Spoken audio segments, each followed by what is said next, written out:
students, welcome to the 6th lecture of magnetic effect of electric current.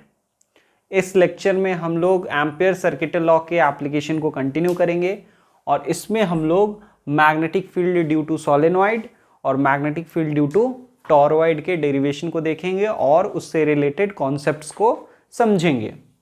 तो सबसे पहले solenoid क्या होता है उससे शुरुआत करते हैं।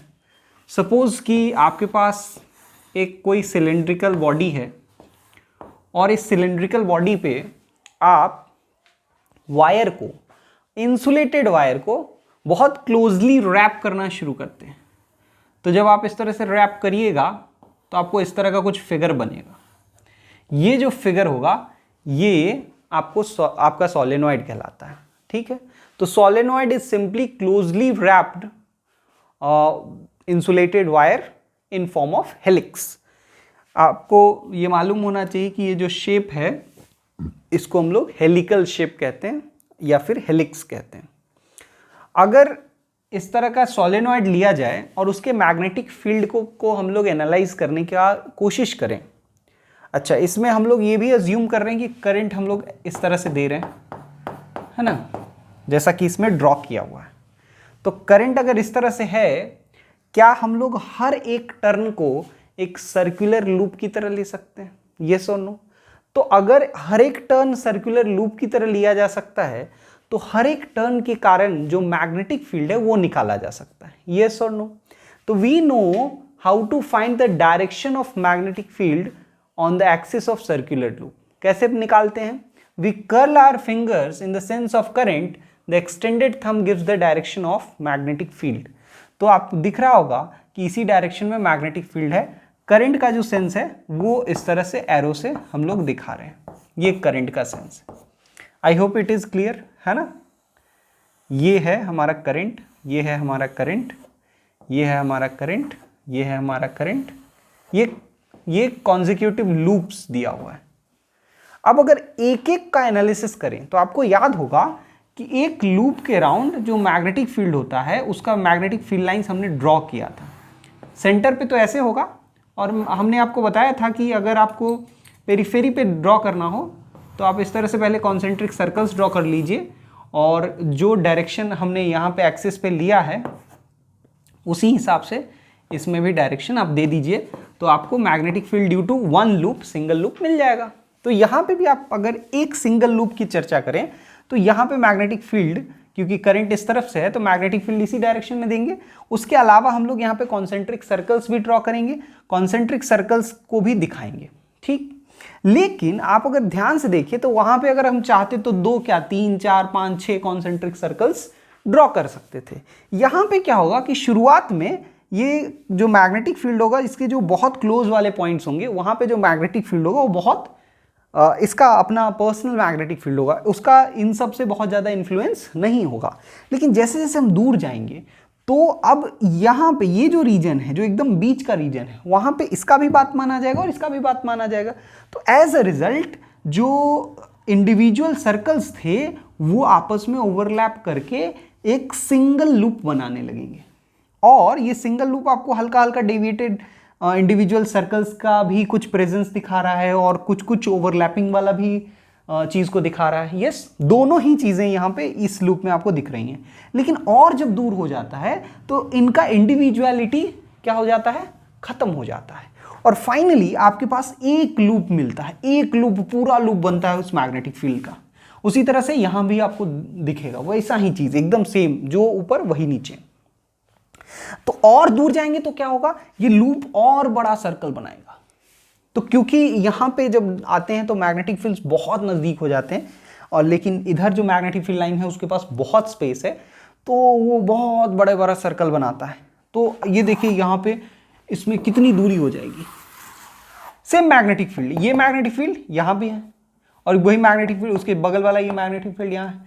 लेकिन अगर वो अंदर में है तो आपको दिख रहा है कि वो मैग्नेटिक फील्ड्स बहुत नज़दीक है, लेकिन वहीं बाहर में वो बहुत दूर है ना। मतलब एक चीज क्लियर हो गया, हम लोगों को समझ में आ गया कि अंदर में मैग्नेटिक फील्ड स्ट्रॉन्ग है ना। क्योंकि मैग्नेटिक फील्ड लाइंस, जैसे इलेक्ट्रिक फील्ड लाइंस के बारे में आप जानते हैं कि अगर इलेक्ट्रिक फील्ड लाइंस बहुत नजदीक होते हैं तो वहां पे इलेक्ट्रिक फील्ड स्ट्रॉन्ग होता है उसी तरह से मैग्नेटिक फील्ड लाइंस जहाँ पे स्ट्रांग होगा वहाँ पे मैग्नेटिक फील्ड जहाँ पे स्ट्रांग होगा वहाँ मैग्नेटिक फील्ड लाइंस बहुत क्लोज होंगे। यहाँ पे हमको मैग्नेटिक फील्ड लाइंस बहुत क्लोज दिख रहा है, तो कैन वी कंक्लूड कि यहाँ पे मैग्नेटिक फील्ड बहुत स्ट्रांग होगा? Yes we can. तो यहाँ मैग्नेटिक फील्ड बहुत स्ट्रांग है, और यहाँ आपको दिख रहा है कि क्योंकि मैग्नेटिक फील्ड लाइंस बहुत दूर हैं, तो इसका मतलब ये हुआ कि वहाँ मैग्नेटिक फील्ड बहुत वीक है। यस, इतना आई होप कि क्लियर होगा। अब ये जो चीज हम लोग देख रहे थे वो एक फाइनाइट सोलेनॉइड है। क्या है? एक फाइनाइट सोलेनॉइड। अब ये फाइनाइट सोलेनॉइड के कारण जो मैग्नेटिक फील्ड है वो हम लोग को हमारे स्कूल एग्जाम के सिलेबस में नहीं पढ़ना है ना। वो जेईई एडवांस के सिलेबस में जरूर है, बट प्रेजेंटली स्पीकिंग हम लोग को स्कूल एग्जामिनेशन पे फोकस कर रहे हैं। तो स्कूल एग्जामिनेशन के पॉइंट ऑफ व्यू से फाइनाइट सोलेनॉइड के प्रॉपर्टीज या उसका एक्सप्रेशन ऑफ मैग्नेटिक फील्ड हम लोग को नहीं पढ़ना है, हम लोग को पढ़ना है इनफाइनाइट सोलेनॉइड। क्यों इनफाइनाइट सोलेनॉइड पढ़ना है? क्योंकि इनफाइनाइट सोलेनॉइड या लॉन्ग सोलेनॉइड जब आता है तो इसमें सिमेट्री आनी शुरू हो जाती है। ठीक है, सिमेट्री आनी शुरू हो जाती है, और हम लोग पढ़ रहे हैं ampere circuital law. Ampere circuital law को क्या चाहिए? सिमेट्री। उसको प्यार है सिमेट्री से, तो हम लोग सिमेट्री लाना चाहते हैं by creating this solenoid into infinite solenoid. अच्छा, उसका आइडिया कैसे मिलेगा? मतलब इनफाइनाइट सोलेनॉइड कैसा बिहेव करेगा, इसका आइडिया कैसे मिलेगा?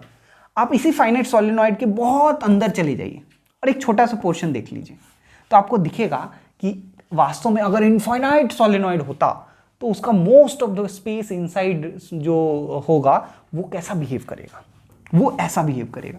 तो आपको दिखेगा कि almost these lines are parallel and equispaced. वैसा पूरा पूरा बन नहीं पाया है क्योंकि हाथ से बना रहे थे तो पूरा पूरा वैसा नहीं बन पाएगा, लेकिन ये जो मिडिल रीजन है उसमें मैग्नेटिक फील्ड बहुत ही स्ट्रांग है और ऑलमोस्ट यूनिफॉर्म है।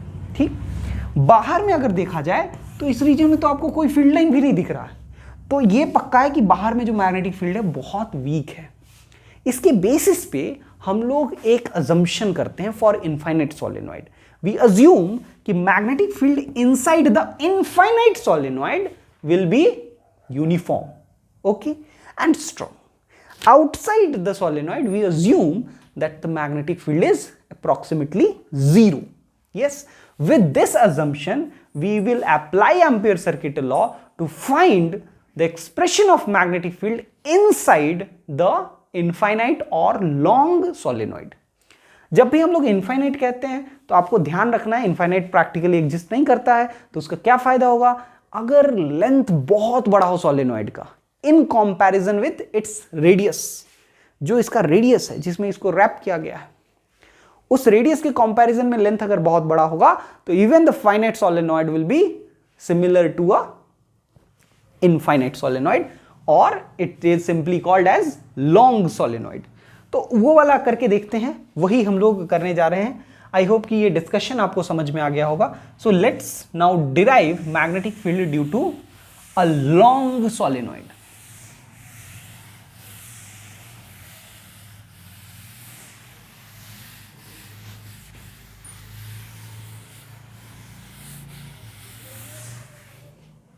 Magnetic field due to a long solenoid using Ampere's circuital law. So long solenoid कैसा लेते हैं? तो long solenoid का एक क्रॉस सेक्शन काट लेते हैं। ठीक है, मान लीजिए कि long solenoid है और बहुत क्लोजली रैप है, तो क्या होगा? वायर ऐसे जाएगा अंदर, है ना। इसका यहाँ पे फिगर बना दे रहे हैं आपको। long solenoid को जैसा हम ड्रॉ करेंगे वो इस तरह का कुछ होगा, है ना। वायर्स आगे वाले दिख रहे हैं, पीछे वाले नहीं दिख रहे हैं। तो अगर हम करंट इस तरह से भेजें, ठीक है, करंट आप ऐसे भी भेज सकते हैं, ऐसे भी भेज सकते हैं, डजंट, उससे कोई फर्क नहीं पड़ता। तो मान लीजिए कि करंट हम लोग ऐसे भेज रहे हैं। अगर करंट ऐसे भेजेंगे तो सेम तरीके से मैग्नेटिक फील्ड का डायरेक्शन निकाल लेंगे और वो मैग्नेटिक फील्ड इनसाइड इधर आ जाएगा। ठीक, अगर इस तरह से करंट भेजते हैं और हम लोग इसको बीचों बीच काट दें तो जो क्रॉस सेक्शन में दिखेगा यहाँ पे करंट आपको इनटू द प्लेन जाता हुआ दिख रहा है। ये देखिए करंट ऐसे उठा और यहाँ पे इनटू द प्लेन जा रहा है, इनटू द प्लेन जा रहा है, इनटू द प्लेन जा रहा है, इनटू द प्लेन जा रहा है, इनटू द प्लेन जा रहा है। इसमें करंट बाहर निकल रहा है। इसमें करंट कैसा आ रहा है? बाहर, बाहर निकल रहा है, बाहर निकल रहा है, बाहर निकल रहा है, बाहर निकल रहा है। तो यहाँ पे अगर करंट को हमको दिखाना हो तो हम लोग किस तरह से दिखाएंगे? देखिए, हम लोग यहाँ पे करंट को दिखाने के लिए ऐसे स्ट्रिप बना लेते हैं कि इसी के बीच में करंट को दिखाएंगे। तो ये क्रॉस से दिखा देंगे। क्यों? करंट इनटू द प्लेन जा रहा है, ये क्रॉस क्या दिखा रहा है, क्रॉस इज शोइंग कि करंट इनटू द प्लेन जा रहा है। उसी तरह से यहां पे हम लोग डॉट से दिखा देंगे और क्लोजली है एकदम, बहुत नजदीक नजदीक एकदम, ये दो नजदीक के पॉइंट होंगे, लेकिन हम लोग इनफाइनाइट पॉइंट्स ड्रॉ नहीं कर सकते तो कुछ फाइनाइट पॉइंट से दिखा लेते हैं।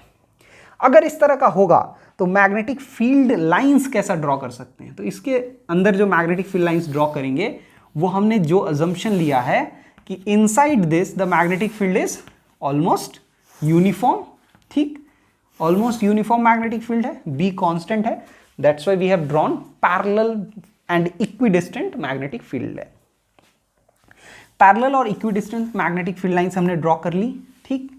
अब इसके मैग्नेटिक फील्ड की वैल्यू क्या है वो हमें निकालनी है। बाहर में मैग्नेटिक फील्ड 0 है, ये हमको मालूम है, ठीक। अब इसके बेसिस पे हम लोग क्या करते हैं, हम लोग एक एम्पीरियन लूप सेलेक्ट करते हैं। अब क्वेश्चन ये उठता है कि how do we select Amperian loop in this case, how can we select Amperian loop in this case. तो हम लोग के पास कुछ गाइडिंग प्रिंसिपल्स हैं, ये सब कुछ, ठीक। हम लोग को एम्पीरियन लूप ऐसे सिलेक्ट करना है कि बी और डीएल आपस में पैरेलल हो। तो सोचिए कि क्या हम लोग एक एम्पीरियन लूप कुछ इस तरह से सिलेक्ट कर सकते हैं क्या, इस तरह से सिलेक्ट हो सकता है क्या, एकदम सिलेक्ट हो सकता है। इसमें अगर हम डीएल को ऐसे ले लें, सोचिए ऐसे ही मूव करें, तो ये एक एम्पीरियन लूप हो गया कि नहीं हो गया। अब दूसरा एम्पीरियन लूप हम ऐसा भी सिलेक्ट कर सकते हैं जिसमें बी परपेंडिकुलर टू डीएल हो। तो हम लोग क्या कुछ इस तरह का एम्पीरियन लूप सेलेक्ट कर सकते हैं। इसमें अगर ऐसे चल रहे हैं तो इसमें भी ऐसे चल रहे हैं, तो कोई बुराई नहीं है ना। तो ये परपेंडिकुलर हो गया, ठीक। अच्छा, हम लोग ऐसा भी एम्पीरियन लूप सेलेक्ट कर सकते हैं जिसमें बी क्या हो, 0 हो। इसका मतलब है कि अगर हम लोग इसके जस्ट बाहर यहाँ पे मैग्नेटिक फील्ड ले लें, यहाँ पे एम्पीरियन लूप ले लें और इसमें एंगल ऐसा दे दें, तो ये जस्ट आउटसाइड है, तो बी का वैल्यू क्या हो जाएगा, 0। तो यहाँ ये भी एम्पीरियन लूप लिया जा सकता है। मतलब ये सब काम को हमारे आसान बना रहा है। अब जब ऐसा ले लिया है तो क्या हम लोग ऐसा भी एम्पीरियन लूप लेके पूरा क्लोज पाथ बना सकते हैं कि नहीं बना सकते हैं।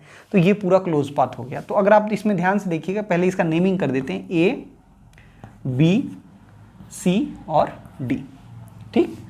तो अगर आप ए से बी जाइएगा तो मैग्नेटिक फील्ड और डीएल वेक्टर आपस में परपेंडिकुलर है। उसी तरह बी से सी जाइएगा तो वहाँ बी 0 है। सी से डी जाइएगा तो मैग्नेटिक फील्ड और बी जो है वो आपस डीएल वेक्टर और बी जो है वो आपस में परपेंडिकुलर है। और डी से आइएगा तब बी और डीएल आपस में पैरेलल है। तो ये हमारे पास एक एम्पीरियन लूप आ गया जो हमारा गाइडिंग प्रिंसिपल था उन सबको फॉलो करते हुए। तो इसमें हमने कई चीज़ों का यूज़ किया। अब इसके बेसिस पे हम लोग मैग्नेटिक फील्ड बी का वैल्यू निकालेंगे। अच्छा, एक और चीज़ यहाँ ज्यूम कर रहे हैं कि small n is number of turns per unit length, number of turns per unit length. सो पर यूनिट लेंथ जो नंबर ऑफ टर्न्स है स्मॉल l। तो अगर मान लीजिए l लेंथ होगा तो what will be total number of turns, n into l, nl, yes or no? So small n we are assuming as number of turns per unit length। अब इसके basis पे हम लोग इसके डेरिवेशन को शुरुआत करते हैं। अच्छा, एक और चीज़, क्योंकि हमने ये एम्पीरियन लूप लिया है तो d से a का लेंथ l मान लेते हैं और a से b का लेंथ b मान लेते हैं। मतलब ये एक रेक्टेंगल है जिसका लेंथ l है और ब्रेथ b है। इस तरह से हमने अजम्पशन कर लिया। अब हम लोग एम्पियर सर्किटल लॉ लगाएंगे। इसमें सबसे पहले हम लोग आई इनक्लोज्ड निकाल लेंगे। क्या निकाल लेंगे, I enclosed. So let us find I enclosed. I enclosed कैसे निकलेगा उसको देखिए। ये हमारा लूप है, इस लूप के अंदर जो करंट होगा वही, तो इतना ही करंट इसके अंदर है। तो ये कितने लेंथ में है, तो n number of turns per unit length है कि नहीं, l लेंथ के अंदर कितना नंबर ऑफ टर्न्स होगा। So number of turns for L length, L length के लिए नंबर ऑफ टर्न्स कितना हो जाएगा, NL, यस और नो। आई इनक्लोज का ये कैलकुलेशन कर रहे हैं ना, आई इनक्लोज का वैल्यू नहीं अभी लिख रहे हैं, बस आई इनक्लोज के लिए कैलकुलेशन करने की कोशिश कर रहे हैं। So number of turns for L length will be NL, क्योंकि यूनिट लेंथ के लिए नंबर ऑफ टर्न्स N है तो L लेंथ के लिए नंबर ऑफ टर्न्स NL हो जाएगा। अच्छा, each turn has current I, क्योंकि हर टर्न में करंट I होगा, तो टोटल इनक्लोज्ड करंट कितना हो जाएगा, टोटल इनक्लोज्ड करंट क्या लिख पाएंगे, equals to NL into I. Yes और नो, क्योंकि आई जो है वो हर टर्न में करंट, यस ये इतना लिख लिया। सो आई इनक्लोज का वैल्यू आ गया NLI। अब क्या लगा देंगे, अब बायो सावर्ट्स लॉ, बहुत आसान काम, बहुत ही आसान काम, हमने इसको बहुत ही आसान में आसान चीज़ों में कन्वर्ट कर लिया। तो ये हमने बेसिक चीज़ें यहाँ पे करी। अब हम Biot Savart's law, sorry Ampere circuital law लगाएंगे। So using Ampere circuital law, है ना, बायो सावर्ट्स लॉ तो हम लोग कंप्लीट कर चुके हैं। एम्पियर सर्किटल लॉ अब करने जा रहे हैं, एम्पियर सर्किटल लॉ का यूज करने जा रहे हैं बेसिकली। तो यूजिंग एम्पियर सर्किटल लॉ हम लोग क्या लिखेंगे, पहले उसका एक्सप्रेशन लिखते हैं, close integral of B dot DL equals to mu naught into I enclosed. I enclosed बड़ा वैल्यू है, बाद में पुट करेंगे एक साथ। अब इसमें हम लोग पहले इस जो इंटीग्रल है इसको हम लोग 4 भागों में बांटेंगे। क्यों 4 भागों में बांटेंगे, पूरा क्लोज लूप में आप एक साथ नहीं निकाल पाइएगा, क्योंकि B और DL के बीच का रिलेशन कंटिन्यूअसली बदल रहा है, इसमें कुछ और, इसमें कुछ और, इसमें कुछ और, इसमें कुछ और, लेकिन इसमें फिक्स, इसमें फिक्स, इसमें फिक्स, इसमें फिक्स। आप मतलब D to A में फिक्स है, A to B में फिक्स है, B to C में फिक्स है, C to D में फिक्स है, लेकिन जो B to C का है वो C to D का नहीं है। तो इसलिए इस इंटीग्रल को हमको 4 भागों में बांटना होगा। और अगर हम लोग इंटीग्रल लिखें यहाँ से कि फॉर AB, ये लिख लें B डॉट DL, पहले ये कर लें, ठीक, फिर इसको और जोड़ दें। अब यहां पे हम लोग क्लोज नहीं लगा रहे हैं, हर हिस्से में क्लोज नहीं लगाएंगे, क्यों, A to B कर रहे हैं, ये क्लोज लूप है क्या, नहीं, तो सर्कल नहीं लगाएंगे। फिर B to C के लिए अलग से B डॉट DL करें, ठीक, फिर और भी कर लें, है ना, ये सब एक ही लाइन में जाएगा। मैं ऐसे नीचे कर दे रहा हूं, पर आप लोग चारों एक ही लाइन में लिखिएगा। फिर B dot DL for CD, फिर B dot DL for DA। I hope कि ये 4 पार्ट आपने लिख लिए। यस, ये जो है इसकी जगह हमने लिखा है, ये पूरा किसके इक्वल होगा, mu naught into I enclosed के। अब देखिए क्या करते हैं, this whole is equal to mu naught into I enclosed. Yes और नो, अब ये चारों एक लाइन में लिखिएगा और equal to mu naught into I enclosed लिख लीजिएगा। ये जगह की कमी की वजह से हमने नहीं लिखा। अब हम लोग बाकी का काम इधर यहां करते हैं। अब देखिए क्या करेंगे, ए बी के लिए बी जो मैग्नेटिक फील्ड है और डीएल है वो आपस में परपेंडिकुलर है कि नहीं, तो हम लोग यहां पे ए बी वाले में बी डीएल कॉस 90 डिग्री लिख देंगे क्या, सोचिए, एकदम लिख देंगे, प्लस बी टू सी वाले में 0 DL कॉस थीटा, ऐसा लिख लेंगे। क्यों लिख लेंगे, क्योंकि बी टू सी में मैग्नेटिक फील्ड 0 है, तो बी का वैल्यू क्या लिखेंगे, 0 ही लिखेंगे, प्लस ये सब एक लाइन में जाएगा जी। सी टू डी के लिए क्या लिखेंगे, ये सी टू डी के लिए B D L cos 90। C to D में आपको मालूम है बी और डी एल के बीच में angle 90, plus B D L cos 0, B D L cos 0, ये किसके लिए हो गया, डी टू ए के लिए हो गया। ये किसके बराबर होना चाहिए, mu naught into I enclosed के बराबर होना चाहिए, mu naught into I enclosed के बराबर होना चाहिए। यस और नो। अब ये हमने यहां तक लिख लिया, अब हम लोग अगले स्टेप में इसको कैलकुलेट करेंगे। पहले आप लोग यहां तक कॉपी कर लीजिए। सबसे पहले आप लोग क्या करिए, या तो स्क्रीनशॉट ले लीजिए या कॉपी कर लीजिए पॉज करके, इसके बाद हम लोग आगे के डेरिवेशन को करेंगे। आई होप कि आपने कॉपी कर लिया होगा। अब हम लोग इसको इधर इरेज करके आगे के डेरिवेशन को कंटिन्यू करेंगे। हम लोग का फिगर का काम हो चुका है, हम लोग का जो फिगर का काम है वो कंप्लीट। अब देखिए ये जो 4 टर्म्स हैं, यहां पे 4 टर्म्स हैं, इन 4 टर्म्स में से कितने टर्म्स जीरो हो गए? ए टू बी वाला cos 90 है, ये जीरो हो गया। बी टू सी वाला बी जीरो है, जीरो हो गया। सी टू डी वाला cos 90 है, जीरो हो गया। बस बच गया डी टू ए वाला। मतलब क्लोज इंटीग्रल नहीं, केवल integration B D L cos zero यानी 1 और डी ए करेंगे equals to mu naught into I enclose. I enclose हमको मालूम है एन एल और आई। यस, अब बी बाहर निकल जाएगा, बी कांस्टेंट मैग्नीट्यूड का है, यस और नो, बी यूनिफॉर्म है। अब डीएल का इंटीग्रल करेंगे, पूरा रेक्टेंगल का लेंथ लेंगे क्या? क्या उसका पूरा पेरीमीटर लेंगे? नहीं, ये क्लोज इंटीग्रल नहीं हो रहा है, ये केवल डी टू ए हो रहा है equals to mu naught into N L I.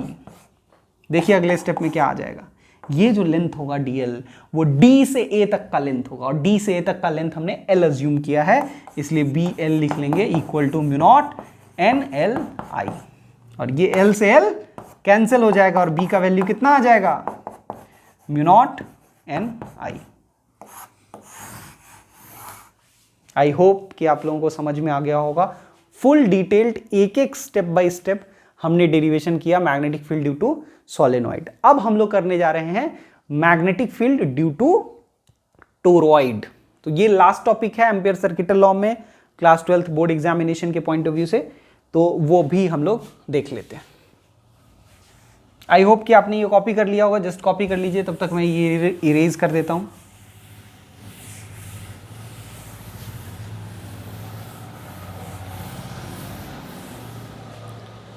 Yes, copy कर लिया।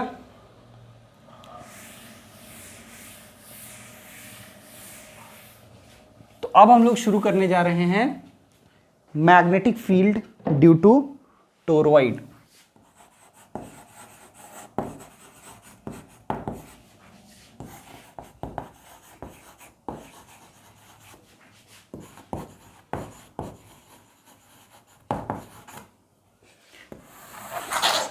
टोरॉइड की वजह से मैग्नेटिक फील्ड। टोरॉइड होता क्या है वो समझ लें पहले।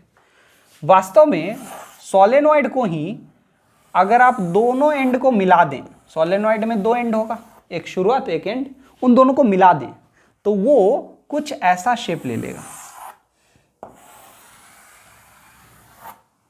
ट्यूब जैसा, ठीक।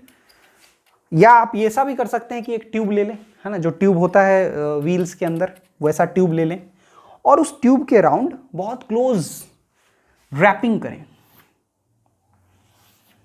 इस तरह से।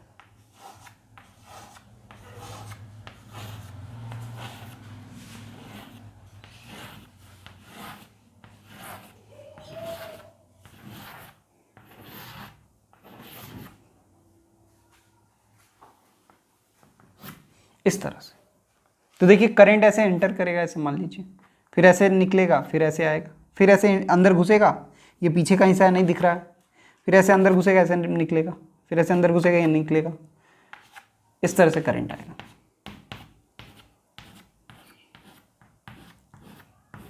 और ये फिर बाहर निकल जाएगा। तो ये हो गया हमारा टोरॉइड।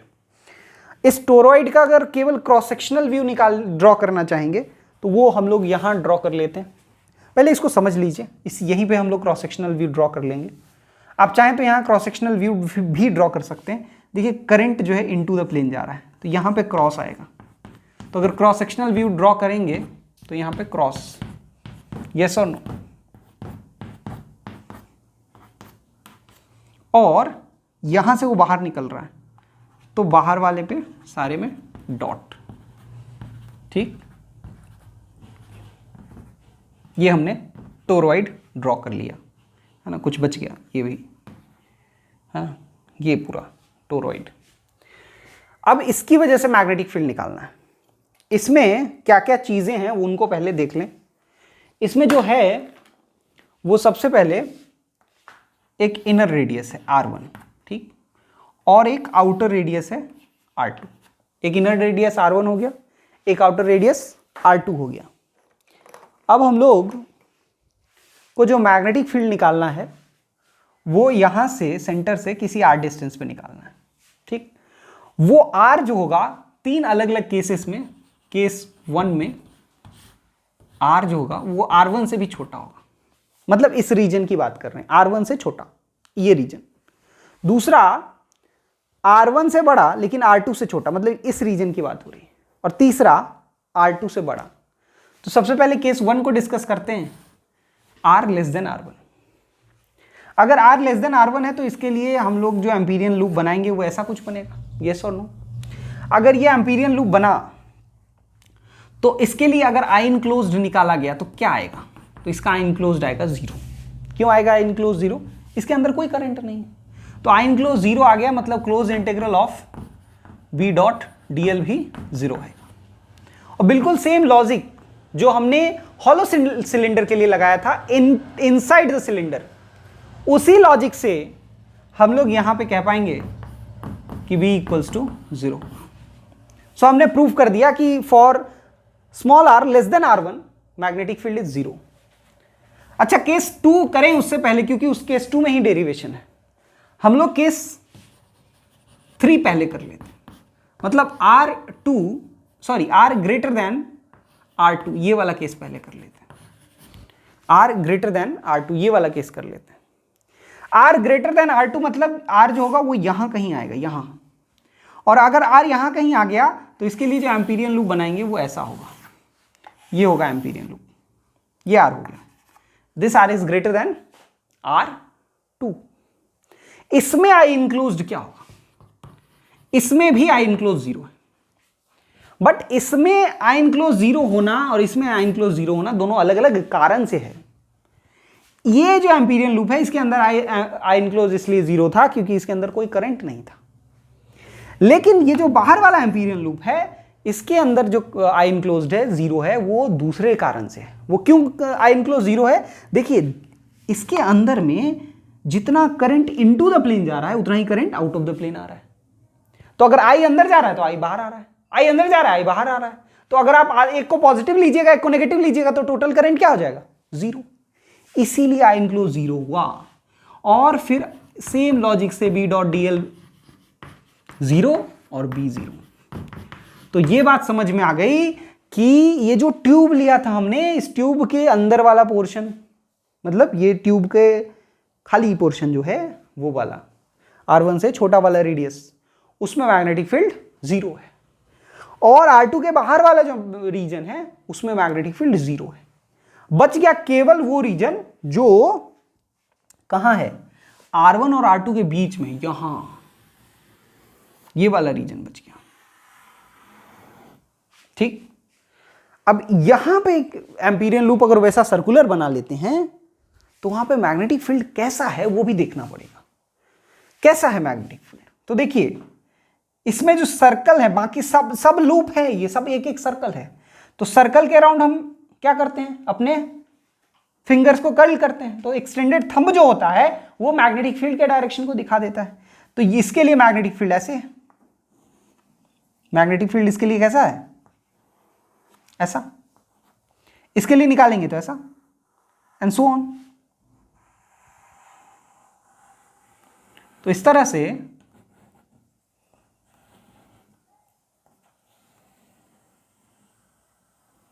मैग्नेटिक फील्ड एकदम, आप अगर राइट हैंड थंब रूल लगाइएगा, current magnetic field due to circular loop वाला आप रूल लगाइएगा तो आपको मैग्नेटिक फील्ड बिल्कुल ऐसे ही नजर आएगा, बिल्कुल इस डायरेक्शन में। ये हमने मैग्नेटिक फील्ड का डायरेक्शन भी ड्रॉ कर लिया। तो अगर आपको मैग्नेटिक फील्ड का डायरेक्शन निकल आया है और वो डीएल क्या पे ही आ रहा है, तो डीएल का डायरेक्शन क्या आप उसके अपोजिट ले सकते हैं? नहीं लीजिएगा। क्यों? आप चाहिएगा कि बी और डीएल के बीच का एंगल क्या हो जाए, 0 हो जाए, पैरेलल हो जाए, बहुत आसान हो जाएगा हमारे लिए। तो हमारा बी भी उसी लाइन पे है और हमारा डीएल भी उसी सर्कल पे है। तो ऐसा तो हम लोग कई बार कर चुके हैं, स्ट्रेट लाइन में किया है, हॉलो सिलेंडर में किया है, सॉलिड सिलेंडर में किया है। तो इसकी वजह से क्या मैग्नेटिक फील्ड निकालना मुश्किल काम है? नहीं। लेकिन इसमें एक चीज अज्यूम कर रहे हैं, इसमें अज्यूम कर रहे हैं N, capital N is total number of turns, total number of turns. अब हम लोग केस 2 सॉल्व करेंगे। What is case 2? केस 2 में हम लोग अज्यूम करेंगे, केस 2 जो है उसमें हम लोग अज्यूम कर रहे हैं कि हमारा R1 से R2 के बीच में लाई कर रहा है। तो हम लोग ऑलरेडी सब कुछ डिस्कस कर लिए कि B और DL के बीच में एंगल 0 है। पहले I इनक्लोज्ड डिस्कस कर लेते हैं। देखिए इस लूप के अंदर में ये करंट है जो अंदर जा रहा है, इनटू द प्लेन जा रहा है, सब इनटू द प्लेन जा रहा है, और टोटल नंबर ऑफ टर्न्स हमने कैपिटल N मान लिया है, और हर टर्न में करंट I है। तो I इनक्लोज्ड जो होना चाहिए N into capital I। Capital I is current in each turn, so total I enclosed is N into I। अब हम लोग क्या लगाएंगे? Ampere circuital law. So by applying Ampere circuital law, close integral of B dot DL equals to mu naught into I enclosed, तो मतलब mu naught into NI। अब B dot DL का close integral जो होगा B into 2 pi R होगा, और ये हो जाएगा equal to mu naught NI। तो B का वैल्यू क्या लिख लेंगे? B का वैल्यू लिख लेंगे mu naught NI upon 2 pi R। B का वैल्यू हमने लिख लिया mu naught NI upon 2 pi R। ये R जो है वो है क्या? ये R इस एम्पीरियन लूप का रेडियस है। ये R हम लोग का एम्पीरियन लूप का रेडियस है। ये R वेरी होगा R1 से R2 के बीच में। तो क्या B वेरी करेगा? यस, B जो होगा 1/R पे डिपेंड करेगा। अगर हम लोग इस R1 के बहुत नजदीक है तो मैग्नेटिक फील्ड स्ट्रांग होगा, R2 के नजदीक है तो मैग्नेटिक फील्ड वीक होगा। लेकिन यहां पे हम लोग एक अप्रोक्सीमेशन करते हैं, क्योंकि इन जनरल ये जो डिस्टेंस होता है, ये जो ट्यूब का लेंथ है वो बहुत कम है, ये जो ट्यूब का थिकनेस है वो बहुत कम है in comparison with R1 and R2। So if R2 minus R1 जो है, R2 माइनस R1 ही इसका थिकनेस हुआ ना, is very small in comparison with R1 and R2। In comparison with R1 and R2, R1 minus R2 या R2 minus R1 जो है वो बहुत छोटा है। तो उस केस में हम लोग का ये जो वेरिएशन है वो बहुत कम आता है। ठीक, मान लीजिए R1 100 मीटर और R2 जो है वो 101 मीटर या 100.5 मीटर, तो ये जो लेंथ हुआ बहुत कम हुआ ना।